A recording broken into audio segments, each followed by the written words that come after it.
Hello, everyone.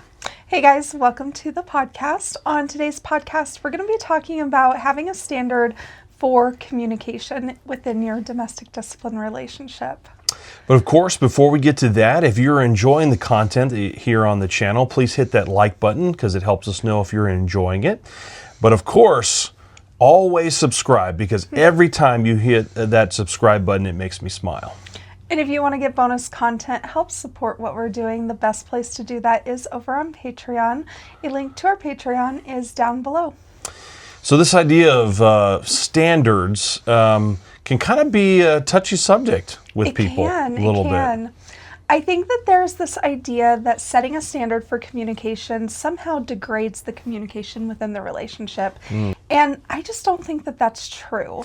I like what you just said, that a lot of people will say, well, if there's standards for communication, then good communication can't possibly be happening. But really, as you said, it's just really not the case. This actually helps communication improve, and you'll be surprised as we go through probably in the podcast some of the things that we're going to talk about today that you may go, oh yeah, that does make a lot of sense, and maybe we need to implement some of these things into our relationship. So the first thing we need to kind of discuss is, why is it a good thing to have standards around communication? I think that it is a really good thing to have standards so that you know the expectations. Especially as a taken in hand, I need to know what the expectations are within the relationship, and I need to know that there's going to be just a standard that I'm being held to.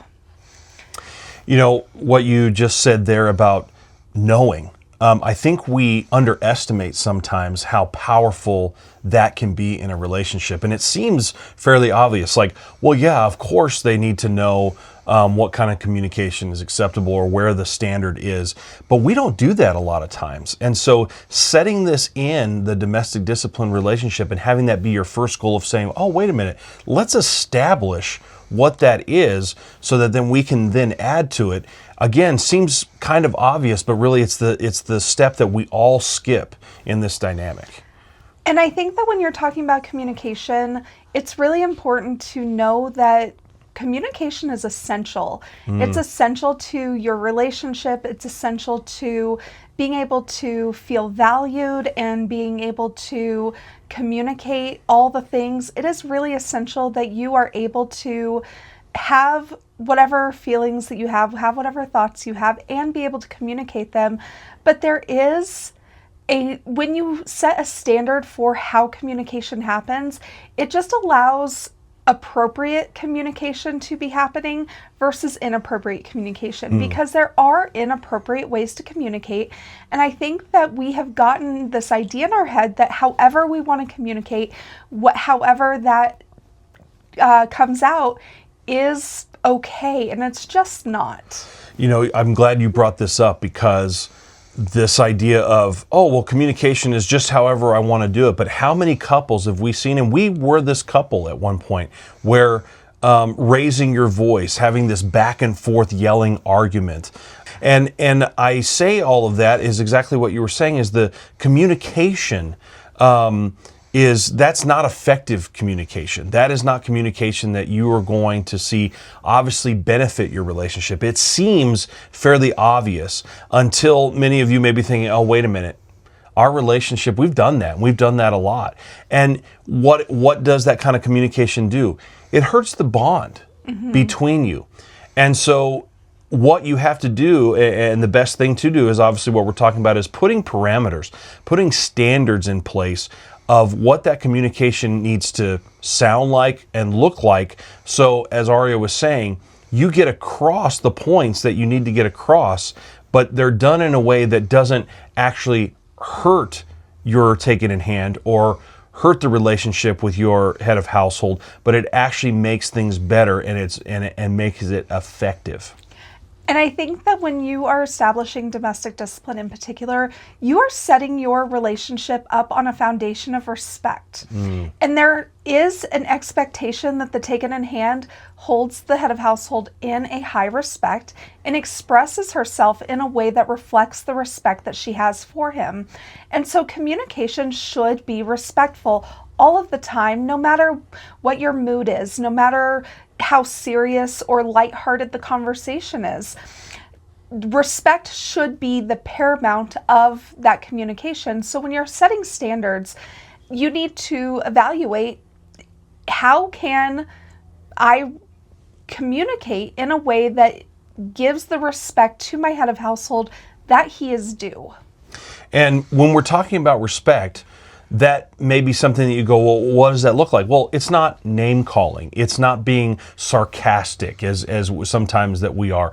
It is trying to communicate your point in such a way that's not poking at the other person, or it's not demeaning that other person, especially your head of household if you're talking to them, and head of households, vice versa. You're not doing that back to your taken in hand. You're having effective, clear communication that's not mocking or demeaning to the other person.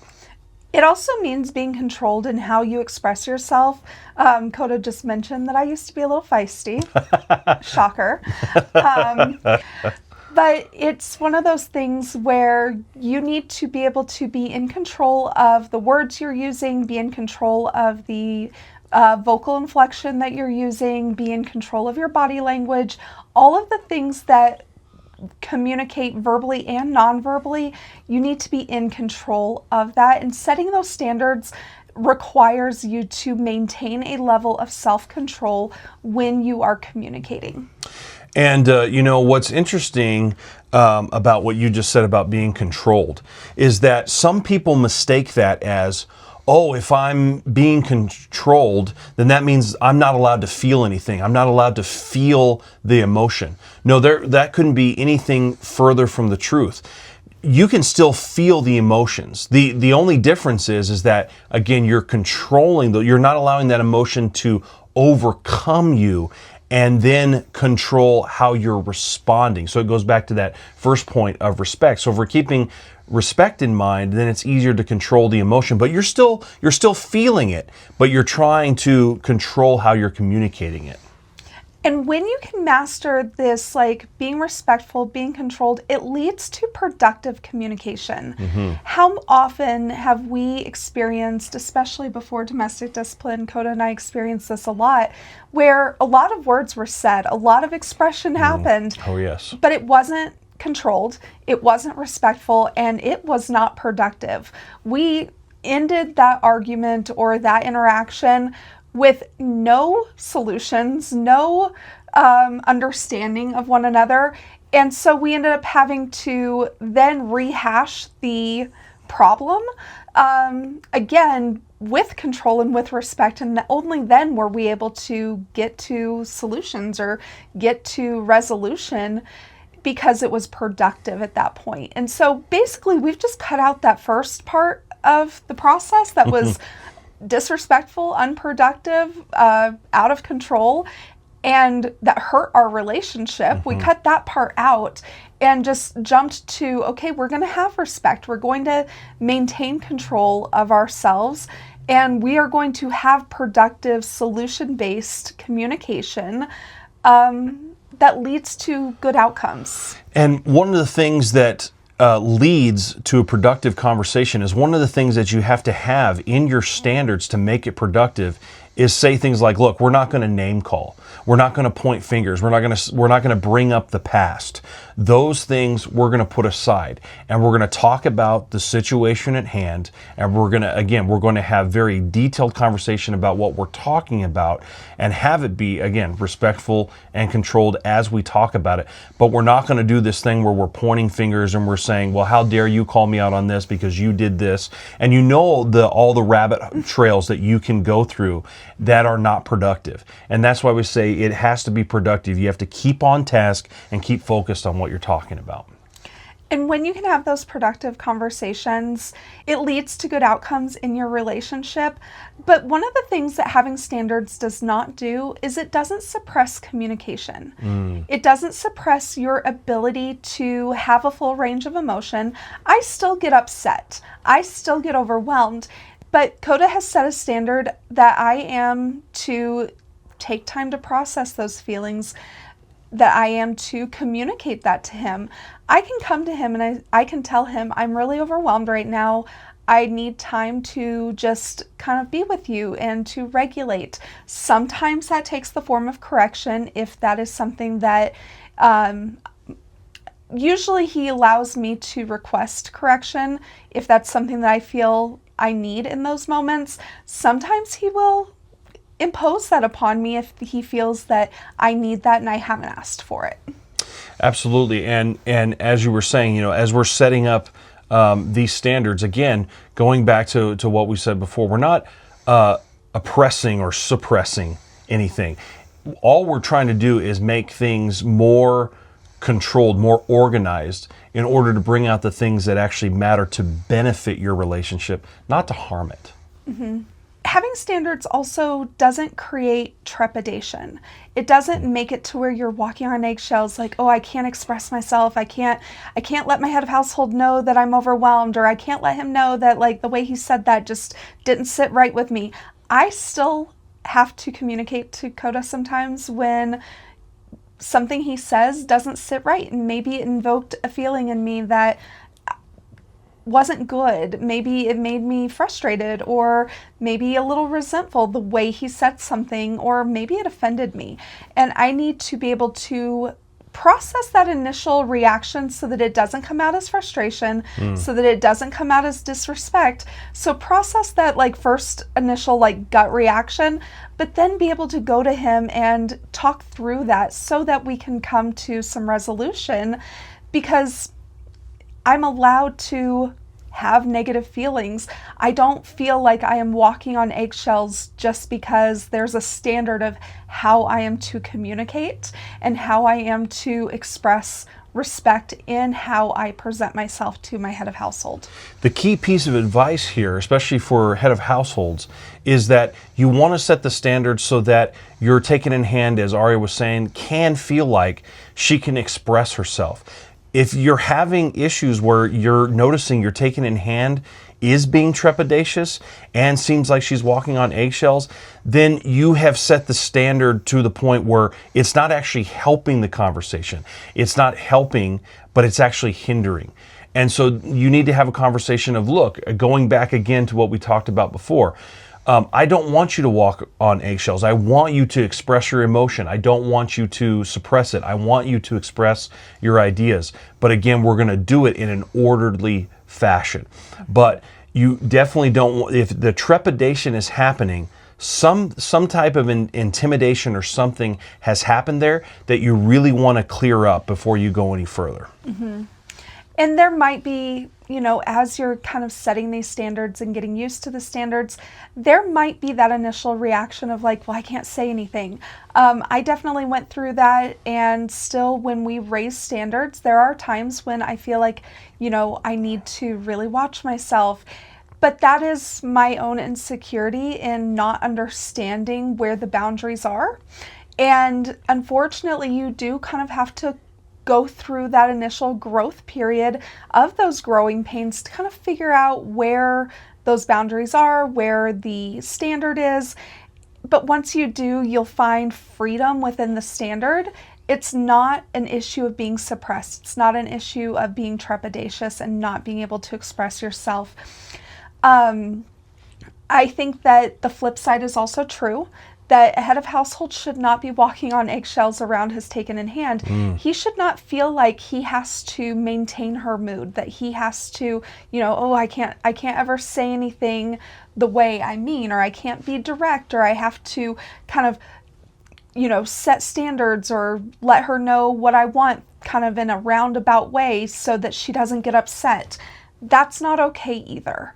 I think that there has to be a standard for the taken in hand and how they respond, obviously.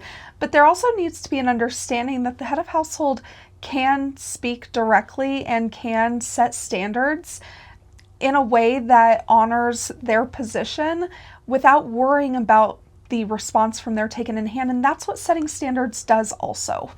And head of households, if you're finding that you're trepidatious with your taken in hand because the way they might be acting, or because when something like this arises, you're finding that you're still having very heated or emotional arguments, that's time for you to have the conversation of, look, we need to maybe take a look at our pillars again and make sure that these are all set in the way that you don't have that kind of problem. If your taken in hand is still causing issues, in my opinion, that are causing you to be trepidatious, then you need to take a really hard look at your pillars and the standards, as Aria was saying, and you need to tweak those, and you need to fix those, and you need to tighten up the reins, because what that means is that you still haven't fine-tune things enough in your relationship where you feel confident enough to say, no, that is not going to happen, and there will be consequences if you continue in this way. And that gives you the ability to be confident to lead in the relationship. If you're finding trepidatiousness, you have not been given the ability to lead in the relationship, and there's more work to be done there. Because having the accountability, having those reins tightened up, as Coda was saying, having the standards set and knowing that there's predictable accountability every single time that you break that standard, every single time you cross that line, knowing that that is coming, knowing that those standards are there and they're backed up with that accountability, creates a lot of security within the taken in hand.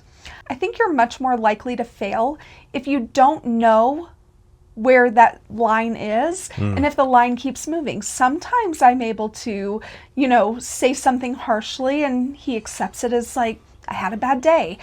But sometimes I'm not. Sometimes I say something not even as harsh as I did before, and then that's enough. Like he's had his limit and now I'm in trouble. That's not fair to the taken in hand to not know what to expect. And it doesn't really produce the long-term benefits or outcomes that you're looking for, because then you end up with a taken in hand that's always kind of testing those limits, that doesn't really know when and where accountability is going to be held or not. And so they don't really know what's expected. So you really do need to have strict accountability and predictable accountability. One of the things, head of households, that you want to be sure of, and again, going back to this trepidatiousness, if you're having some of these issues where you're trepidatious, that means you are actually not leading. You are not in the role of being the leader. And that's why I say you really have to take a hard look and sit the taken in hand down and say, wait a minute, we sat down and established pillars and rules and certain standards that we were going to meet. And part of that is that I would be leading. And by you doing whatever it is that you have done, causing this trepidatiousness in me, you are trying to lead and I am not leading. And so I'm going to take the reins back. I am going to lead. And therefore we are going to fix this by knowing where the lines are better, where the standards are better, everything that Aria was just talking about. But if that is the reality that you're living in right now, you are actually not leading, and you need to figure out a way to get that system back into balance. Having standards of communication does not degrade your perspective. You still get to have a perspective. You still get to have input. You still get to have the uniqueness of you, right? Of your personality, of what you have to say, of your experiences, and you get to express those. It's just about being appropriate in that expression. I think that too many times we just make allowances for, oh, that's just who they are. That's just how they talk or how they express themselves. And when you set up a domestic discipline relationship, you are going against societal norms. You're going against relationship norms in a lot of ways. And to a certain extent, you are rewriting how things have always been, and you're rewriting it into what you want. And when you do that, you want a relationship that's based on mutual trust, love, and respect. And you don't get that by having inappropriate communication styles. You don't get that by allowing the taken in hand to be harsh towards you. You don't get that by, just chalking it up as like, oh, that's just who they are. You have to set a standard, and you have to kind of course correct communication to be productive. You know, you just brought up a lot of the norms that are out there. You're absolutely right in saying you're rewriting things. You are rewriting the way communication happens. We know the norms of communication out there, and it's exactly what we were talking about earlier. Say exactly what's on your mind, whether it is respectful to the other person or not, whether it could be even ugly and pointed. And rewriting this narrative is really good for your relationship, and you know what? You need to rewrite it. It's very, very important.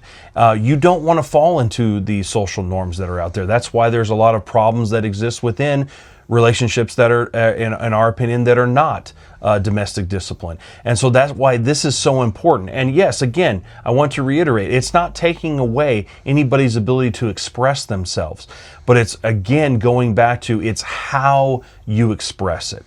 And it is it in a controlled, respectful manner versus some of the chaos that we see that is out there. And so I'm glad that you brought that up. I mean, it's very, very important. You are definitely rewriting what the norm is, and that's exactly what you should be doing. And that's what you've done in your domestic discipline relationship. So why not do it here? And it doesn't degrade communication. It enriches it. Not at all. It definitely does. Absolutely. I mean, again, one of the big norms can be, well, if you're going to do it this way, then then communication is going to break down, or one of the other people are going to think like they're not being heard. No, if you're still having those issues, then you're still not setting the standards correctly. You need to look at it. You need to spend time, just as you did with your rules and your pillars. These are the standards around communication that you need to take time and care to discuss. And then once you have that, begin to practice them. It's just like everything else. The more you practice it, the better that you will get. But if you just don't do anything, you're going to continue to have this breakdown in communication that, quite frankly, I'm sure many of you're not enjoying, and it's not beneficial to your relationship. So you want to work on that. Now, one of the things that may not be coming across, or many of you may be saying is, well, wait a minute, what about the head of household? I mean, we kind of feel like this podcast has been a little one-sided. Well, head of households, that doesn't get you off the hook. In fact, when I was just talking about earlier about if you're walking on eggshells, you need to reestablish leadership. Well, what is the leader's job? You need to be more effective, I think, than you're taken in hand. You need to work on communication better than anyone. I am getting better, but one of the things that I still have a hard time with, but I'm getting better with, is being very, very clear and precise, as Ari was saying, where the line is, where the fence is, where the standard is, and effectively communicating that. Also being able to communicate, even though I may be having a certain feeling inside of disrespect or maybe even anger, but having that controlled of when I express that, even coming down to how I lecture and not having necessarily that detail and that precision. You need to be the most effective communicator in your relationship, because if you're not, how also are you going to teach your taken in hand on how to be an effective communicator? And it's important to know that the head of household holds the taken in hand accountable for how they communicate, but he also holds the standard for himself. It is not my job to assess and evaluate and let Coda know where he is failing in his own communication. I can let him know if something doesn't sit right with me. I can let him know how it affects me, and I can clear that up. We can have that conversation, but I'm not holding him accountable for how he communicates. And that's a big difference, is I can let him know kind of what I need from his communication, but I'm not holding accountability, and I'm not in a mode of assessing how he's doing. That is his job as well. He needs to hold that standard for himself, as well as holding me accountable and holding the standard for me. It goes back to what we've always talked about in our domestic discipline relationships. There's always time to let your head of household know how he could help you better. But that is different than telling him you need to do this. And so if she is confused, any of those things, that's the time where she can say, after the dust settles, the time is not in the heat of the moment before a correction or a punishment, anything like that. It's after, to say, I could really use your help next time in in this way, but it is not to assess whether or not I am somehow violating a standard of communication or anything like that. That's right. So I hope you guys enjoyed this. For our patrons, we're going to do our post show now where we kind of delve deeper into the topic. And so on this week's post show, we are going to be talking about how to actually set up those standards. So if that is something you're interested in, definitely consider becoming a member on Patreon to get access to that. So otherwise, I hope you guys enjoyed, and we will talk to you next week. See you later.